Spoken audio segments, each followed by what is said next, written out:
ಬನ್ನಿ ನಾನಿವತ್ತು ವೆಜಿಟೇಬಲ್ ಸಾಗು ಮಾಡೋದು ಹೇಗೆ ಅಂತ ಹೇಳ್ಕೊಡ್ತಾ ಇದ್ದೀನಿ. ತುಂಬಾ ಟೇಸ್ಟಿಯಾಗಿರುತ್ತೆ. ಬನ್ನಿ ಏನೇನು ಬೇಕು ಅಂತ ನೋಡ್ಕೊಳ್ಳೋಣ ಇಂಗ್ರೀಡಿಯೆಂಟ್ಸು. ನಾನಿಲ್ಲಿ ತರಕಾರಿನ ಒಂದು ಬಟ್ಲಾಗೋಷ್ಟು ಕಟ್ ಮಾಡಿ ಇಟ್ಕೊಂಡಿದ್ದೀನಿ. ಬೀಟ್ರೂಟು, ಹಸಿ ಬಟಾಣಿ, 4 ಹಸಿಮೆಣಸಿನ್ಕಾಯಿ ತೊಗೊಂಡಿದ್ದೀನಿ. ಶುಂಠಿ 1 ಇಂಚಷ್ಟು, ಬೆಳ್ಳುಳ್ಳಿ 10, ಬಿರಿಯಾನಿ ಎಲೆ, ಚಕ್ಕೆ, ಲವಂಗ, ಏಲಕ್ಕಿ, ಸ್ವಲ್ಪ ಕೊತ್ತಂಬರಿ ಸೊಪ್ಪು, ಸ್ವಲ್ಪ ಪುದೀನ ಸೊಪ್ಪು, ರುಚಿಗೆ ತಕ್ಕಷ್ಟು ಉಪ್ಪು, ಕರಿಬೇವು, ಧನಿಯಾ ಪೌಡರ್ 1/4 ಟೇಬಲ್ ಸ್ಪೂನ್ ಆಗೋಷ್ಟು, ಖಾರದ ಪುಡಿ ಅರ್ಧ ಟೇಬಲ್ ಸ್ಪೂನ್ ಆಗೋಷ್ಟು, ತುರಿದಿರೋಂಥ ತೆಂಗಿನಕಾಯಿ ಮತ್ತು ಈರುಳ್ಳಿ, ಟೊಮೊಟೊ, ಎಣ್ಣೆ.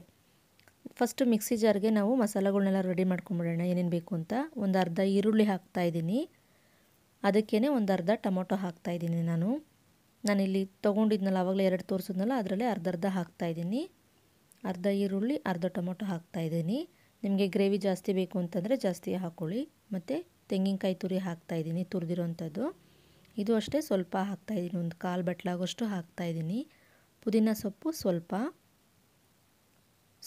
ಕೊತ್ತಂಬರಿ ಸೊಪ್ಪು. ನಾನಿಲ್ಲಿ 1 ಇಂಚಾಗೋಷ್ಟು ಚಕ್ಕೆ ಹಾಕ್ತಾಯಿದ್ದೀನಿ. ಮತ್ತು 2 ಲವಂಗ ಹಾಕ್ತಾಯಿದ್ದೀನಿ. ಜಾಸ್ತಿ ಹಾಕೋದಕ್ಕೆ ಹೋಗ್ಬಿಡಿ. ಲೈಟಾಗಿ ಮಸಾಲೆ ಇದ್ದರೆ ಟೇಸ್ಟ್ ತುಂಬಾ ಚೆನ್ನಾಗಿರುತ್ತೆ.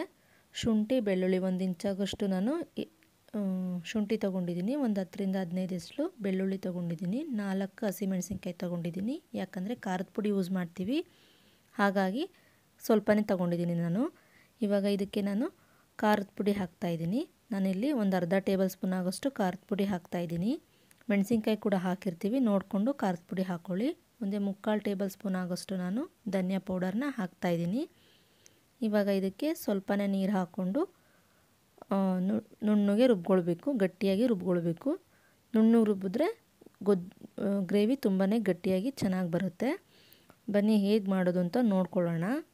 ನಾನಿಲ್ಲಿ ಈ ಟೇಬಲ್ ಸ್ಪೂನಲ್ಲಿ ಒಂದು 10 ಟೇಬಲ್ ಸ್ಪೂನ್ ಆಗೋಷ್ಟು ಎಣ್ಣೆ ಹಾಕ್ತಾಯಿದ್ದೀನಿ. ನೀವು ನಾರ್ಮಲಾಗಿ ನಿಮ್ಮ ಮನೇಲಿ ಯಾವ ರೀತಿ ಇರೋದು ನೋಡಿಕೊಂಡು ಎಣ್ಣೆ ಹಾಕ್ಕೊಳ್ಳಿ. ಇದು ಚಿಕ್ಕ ಟೇಬಲ್ ಸ್ಪೂನು, ಅದಕ್ಕೆ ಜಾಸ್ತಿನೇ ತೋರಿಸ್ತಾ ಇದ್ದೀನಿ. ನಾರ್ಮಲಾಗಿ ಒಂದು 5ರಿಂದ 6 ಟೇಬಲ್ ಸ್ಪೂನ್ ಹಾಕಿದ್ರೆ ಸಾಕು. ಸ್ವಲ್ಪ ಎಲ್ಲ ಎಣ್ಣೆ ಬಿಸಿ ಆದಮೇಲೆ ನಾನೇನು ತೊಗೊಂಡಿದ್ದೆ ಬಿರಿಯಾನಿ ಎಲೆ ಎಲ್ಲ ಅದನ್ನು ಹಾಕಬೇಕು. ಬಿರಿಯಾನಿ ಎಲೆ, ಚಕ್ಕೆ, ಲವಂಗ ಎಲ್ಲ ತೊಗೊಂಡಿದ್ನಲ್ಲ, ನಾನು ಅದನ್ನು ಹಾಕ್ತಾಯಿದ್ದೀನಿ. ಅದೆಲ್ಲ ಸ್ಮೆಲ್ಲೆಲ್ಲ ಹೋಗೋವರೆಗೂ, ಹಸಿ ಸ್ಮೆಲ್ಲೆಲ್ಲ ಹೋಗೋವರೆಗೂ ಫ್ರೈ ಮಾಡ್ಕೊಳ್ಬೇಕು. ನೆಕ್ಸ್ಟ್ ನಾನಿವಾಗ ಇದಕ್ಕೆ ಕರಿಬೇವಿನ ಸೊಪ್ಪು ಹಾಕ್ತಾಯಿದ್ದೀನಿ. ಈರುಳ್ಳಿ ಜೊತೆ ಕೂಡ ಹಾಕ್ಕೊಳ್ಬೋದು. ನೋಡಿ ಇವಾಗ ನಾನು ಈರುಳ್ಳಿ ಕೂಡ ಹಾಕ್ತಾಯಿದ್ದೀನಿ, ಒಂದು ಸಣ್ಣದಾಗಿ ಕಟ್ ಮಾಡ್ಕೊಂಡಿರೋಂಥದ್ದು. ಇದು ಅಷ್ಟೇ ಚೆನ್ನಾಗಿ ಫ್ರೈ ಆಗಬೇಕು. ಸ್ವಲ್ಪ ಈರುಳ್ಳಿ ಎಲ್ಲ ಬ್ರೌನ್ ಆಗೋವರೆಗೂ ಚೆನ್ನಾಗಿ ಫ್ರೈ ಮಾಡ್ಕೊಳ್ಳಿ. ತುಂಬಾ ಚೆನ್ನಾಗಿರುತ್ತೆ ಟೇಸ್ಟು ಈ ಸಾಗುದು. ಈ ರೀತಿ ಮಾಡಿಕೊಂಡ್ರೆ ಒಂದ್ಸರಿ ಟ್ರೈ ಮಾಡಿ ನೋಡಿ. ನೀವಿನ್ನೂ ಯಾರಾದರೂ ನಮ್ಮ ಚಾನಲ್ನ ಸಬ್ಸ್ಕ್ರೈಬ್ ಮಾಡ್ಕೊಳ್ದಲೇ ನೋಡ್ತಾ ಇದ್ದರೆ ಪ್ಲೀಸ್ ಸಬ್ಸ್ಕ್ರೈಬ್ ಮಾಡ್ಕೊಳ್ಳಿ. ಮತ್ತು ನಾನಿಲ್ಲಿ ಹಸಿ ಬಟಾಣಿ ತೊಗೊಂಡಿದ್ದೆ, ಅದು ಕೂಡ ಹಾಕ್ತಾಯಿದ್ದೀನಿ. ಇದು ಅಷ್ಟೇ ಹಸಿ ವಾಸನೆ ಹೋಗೋವರೆಗೂ ಎಣ್ಣೆನಲ್ಲೇ ಫ್ರೈ ಮಾಡಿ. ತುಂಬ ಚೆನ್ನಾಗಿ ಸಾಫ್ಟಾಗಿ ಬರುತ್ತೆ ಬಟಾಣಿ ಎಣ್ಣೆನಲ್ಲೇ ಫ್ರೈ ಮಾಡೋದ್ರಿಂದ.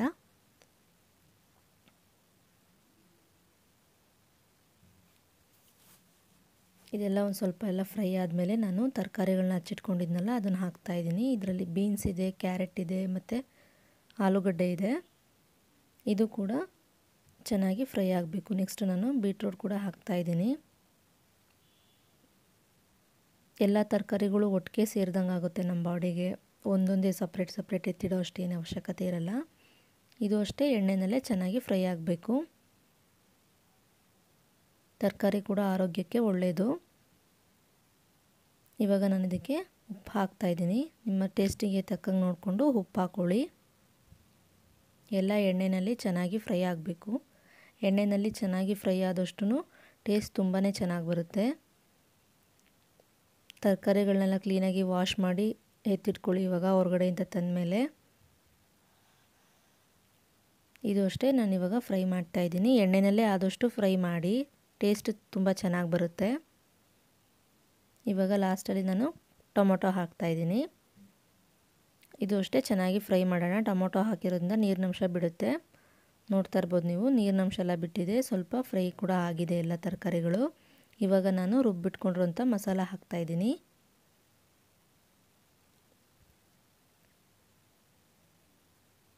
ಮತ್ತು ಮಿಕ್ಸಿ ಜಾರಲ್ಲಿ ಮಸಾಲೆ ಎಲ್ಲ ಉಳಿದಿರುತ್ತಲ್ಲ, ಅದಕ್ಕೂ ಸ್ವಲ್ಪ ನೀರು ಹಾಕ್ಕೊಂಡು ಅದು ಕೂಡ ಹಾಕ್ತಾಯಿದ್ದೀನಿ.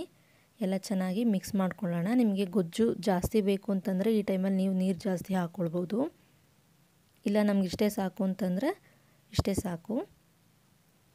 ಇದು ಅಷ್ಟೇ ಚೆನ್ನಾಗಿ ಒಂದೆರಡು ನಿಮಿಷ ಫ್ರೈ ಆದಮೇಲೆ ನೋಡಿ ನೀರು ನೋಡಿ ಇಷ್ಟು ತೆಳ್ಳಗಿದೆ ಸಾಕು ನನಗಿವಾಗ. ಇಷ್ಟಕ್ಕೆ ಸಾಕು. ನಿಮ್ಗೆ ಇನ್ನೂ ತೆಳ್ಳಬೇಕು ಅಂತಂದರೆ ಇನ್ನೂ ಒಂದು ಗ್ಲಾಸ್ ಆಗೋಷ್ಟು ನೀರು ಹಾಕ್ಕೊಳ್ಳಿ, ಇಲ್ಲ ಬೇಡ ಅಂತಂದರೆ ಇಷ್ಟೇ ಸಾಕು. ಇದನ್ನು ನಾನು ಲಿಡ್ನ ಕ್ಲೋಸ್ ಮಾಡಿ 2 ವಿಷಲ್ ಹಾಕ್ಸ್ತಾಯಿದ್ದೀನಿ. ನೋಡಿ ಪ್ರೆಷರೆಲ್ಲ ಹೋದ್ಮೇಲೆ ನಾನು ತೋರಿಸ್ತಾ ಇದ್ದೀನಿ ಯಾವ ರೀತಿ ಇರುತ್ತೆ ಅಂತ. ನೋಡ್ತಾ ಇರ್ಬೋದು ನೀವು, ಈ ರೀತಿಗಿರುತ್ತೆ. ತುಂಬಾ ಚೆನ್ನಾಗಿರುತ್ತೆ ಟೇಸ್ಟು. ಈ ರೆಸಿಪಿ ಇಷ್ಟ ಆದರೆ ಪ್ಲೀಸ್ ಲೈಕ್ ಮಾಡಿ, ಶೇರ್ ಮಾಡಿ ಮತ್ತು ಸಬ್ಸ್ಕ್ರೈಬ್ ಮಾಡಿ.